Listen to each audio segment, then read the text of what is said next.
Mara jolted awake at 3:14 a.m., her skin slick with sweat. The bedroom was ice cold, her breath visible in the moonlight. She'd gone to bed with the window closed, hadn't she? Then she heard the low hum of the TV downstairs. Her throat tightened. She lived alone. Mara crept to the bedroom door, her socked feet silent on the hardwood. The glow of the television pulsed up the staircase, casting jagged shadows on the walls. A voice murmured, too low to make out. A late-night infomercial? But the sound warped, shifting into a guttural static, like a radio tuning between stations. Her hand trembled as she gripped the banister. At the bottom of the stairs, the living room came into view. The TV screen fizzed with black and white snow. And there, on her couch, sat a man. He was tall, his limbs too long, draped awkwardly over the cushions as if he'd been folded into place. A frayed trench coat swallowed his frame, the collar pulled up to hide his face. His hands rested on his knee-pale, skeletal fingers tapping rhythmically. Tap, tap, tap. Mara's phone was charging on the kitchen counter. If she could slip past him? She took a step. The floorboard screamed. The man's head snapped toward her. His face was a smudge of shadows, save for his eye-stew oily pits reflecting the TV's static. You're up, he said. His voice was wrong, layered with a dozen whispers. Mara bolted for the kitchen. Her phone slipped as she grabbed it, clattering to the tiles. Behind her, the couch creaked. Slow footsteps followed.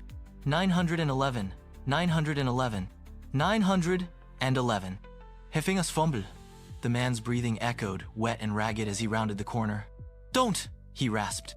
The call connected. Emergency services. What's your? Mara screamed her address. The man lunged, his coat reeking of mildew and burnt plastic. She dodged, sprinting to the front door, but it was deadbolted. Since when?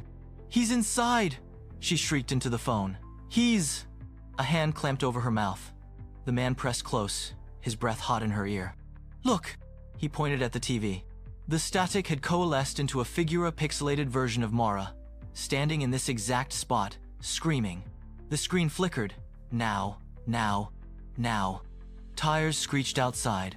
Red and blue lights flooded the room. The man released her, melting into the hallway shadows. You'll miss the finale, he hissed. Police found nothing. No broken locks, no fingerprints. Mara's phone showed no outgoing calls. Stress-induced hallucination, the officer suggested gently. But as they left, Mara glanced at the TV. The screen blinked on, static, and there he was, his two long limbs crumpled on her couch, oily eyes locked on hers. Commercial's over, the TV whispered.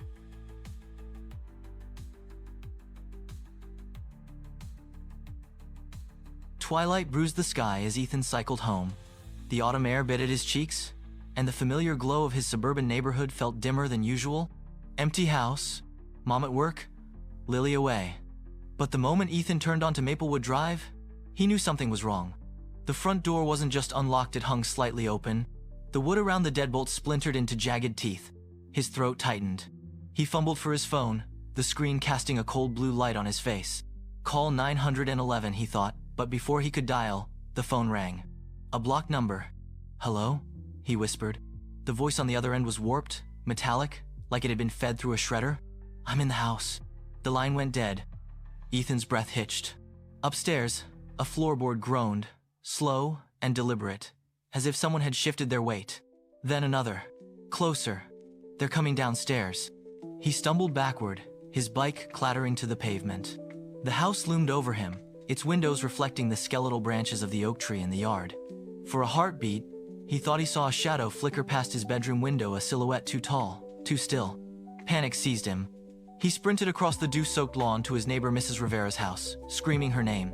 The 70-year-old widow yanked him inside, her terrier barking furiously, and slammed the door just as a figure in a black hoodie burst out the back gate, vanishing into the alley. 2 hours later, police lights stained the street red and blue. Officer Reyes, a no-nonsense detective with a scar across her eyebrow, examined the Polaroid they'd found on Ethan's bed. The photo showed Ethan's room, his soccer trophies neatly aligned on the shelf. But in the corner, barely visible, was a blurred shape, a person standing just out of frame. Next time, stay longer. The back of the photo read in jagged block letters. They've been watching you, Officer Reyes said grimly. This wasn't random. Ethan's mom arrived, her face pale, clutching Lily to her side. They'd stay at a hotel, the officers insisted. The house wasn't safe. But as Ethan climbed into the car, he glanced back at his bedroom window. The shadow was there again, watching. 3 days later, the hotel room smelled like bleach and stale coffee. Ethan couldn't sleep. Every creak of the hallway floorboards, every muffled voice made him jerk upright. The police had found nothing, no fingerprints, no leads. The intruder had melted into the night. Then at 2:17 a.m., his phone buzzed. Another blocked number. He answered, his voice trembling. "Hello? You left the window open," the distorted voice hissed. Ethan's blood turned to ice. Across the room, the hotel curtains fluttered. The window he'd definitely locked earlier was cracked open, letting in a sliver of cold, damp air. Something scraped against the outer wall, a slow, deliberate drag, like claws on brick. Ethan lunged for the door, but the handle wouldn't turn. Locked. From the inside, "Check under the bed," the voice whispered. He didn't want to. He had to. Ethan dropped to his knees, trembling, and lifted the dust ruffle. 2 eyes stared back, glossy, unblinking. A face, smiling too wide.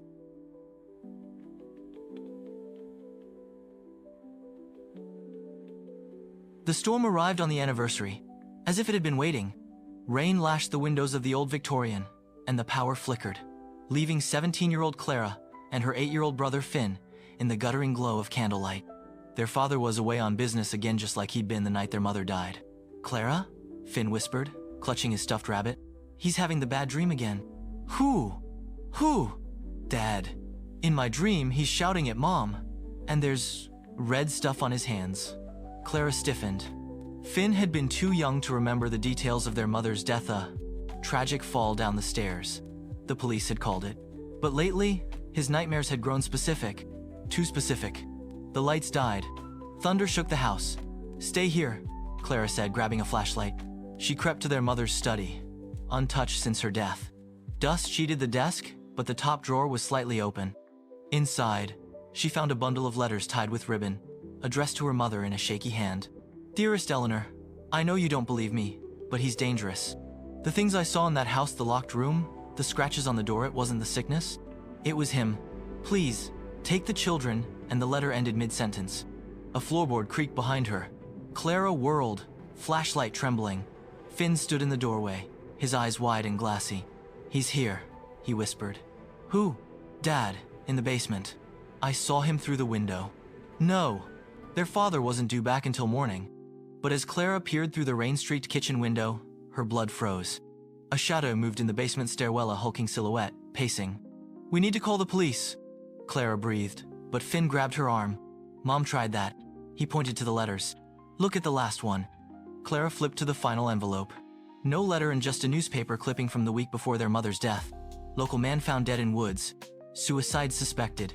The photo showed a man Clara recognized. Their Uncle Robert, their father's brother. Scrawled in the margin was her mother's handwriting. "He told me the truth about Andrew. Now Robert's gone. I'm next." The basement door rattled. Something was climbing the stairs. Not their father. Something slower. Something with a wet, gurgling breath. Finn screamed as the door burst open. Clara shielded him, flashlight aimed at the figure emerging from the dark. It wasn't their father. It was their mother. Or what was left of her. Her neck bent at a brutal angle, her wedding gown stained with mud and something darker. She lurched toward them, one hand outstretched, clutching a crumpled photo. Clara grabbed it. The photo showed their father standing over Uncle Robert's body in the woods, a shovel in his hands. Date: the night their mother died. He made it look like she fell," Clara choked. Their mother's corpse let out a wail, pointing to the hallway mirror. Clara's reflection stared back and beside it, their father's face grinning over her shoulder. "You're next," the reflection mouthed. The front door exploded open. Their father stood in the threshold, rain dripping from his coat, a shovel slung over his shoulder. "Found you," he said,